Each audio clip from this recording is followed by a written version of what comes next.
the unilateral crossbody cable Y-raise, one of my absolute favorite exercises to bias the posterior or rear division of the side delts. So one of the biggest things that we want to do for this one here is we want to make sure that we're setting the cable height up at a position that is very, very close to my knee height, right? So essentially this is the first key thing that we're looking for. The secondary thing, now this is a little bit more advanced and only if you have the access to a fabric-based D-handle, is to bring this closer in. So rather than attaching to the actual clip itself, I'm going to attach it into the fabric, essentially shortening the distance between my hand and the carabiner just a touch. Now from this position here, the best thing that I'm really trying to make sure when I'm in my stretched out position is that there's a 90-degree angle between the direction of my shoulder down to my hand, so that is one line there, and the direction that is coming back and across in towards the cable. So the biggest thing that I'm looking at in this position here is not a case of where my hand is here and now I'm almost parallel with the cable.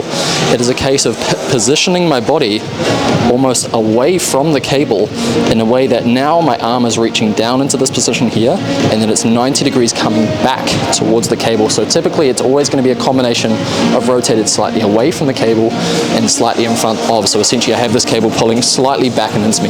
Now a good little setup for your position here is to make sure that your hip that is closest to the cable is set up in line. That is how you know that when the hand comes in front of the body and I'm settled into my position, hip is lined up with the cable, that I have a lot of length and overload.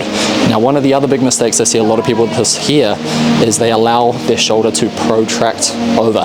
The key thing is you want to make sure that your chest is flared and your load goes all through the side of the delt. Now even in this position here, I can feel those posterior fibers of the sides out working. All I'm going to do from this position here is I'm going to drive in a sweeping arc motion, initially going perpendicular to the load, so out to the side, I'm following it up, and then at the top I'm imagining I'm squeezing back. Then I'm going to shoot my hand forward from that position and then allow the cable to pull it back and across my body, hence why it's called the crossbody cable Y-raise. As I come through, the next big thing to note is the cable coming into my armpit? If my hand is up too high, it's coming in towards my face. If my hand is too low, it is coming across into my belly button.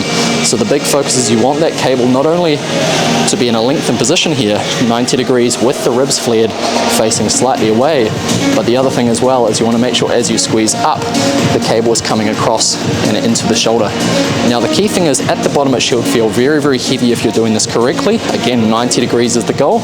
As you come to the top, because the cable comes in closer to the principal axis or the joint that is rotating, it should get a lot easier at the top and a lot heavier into the lengthened position, hence why it is a lengthened bias unilateral cable Y-raise.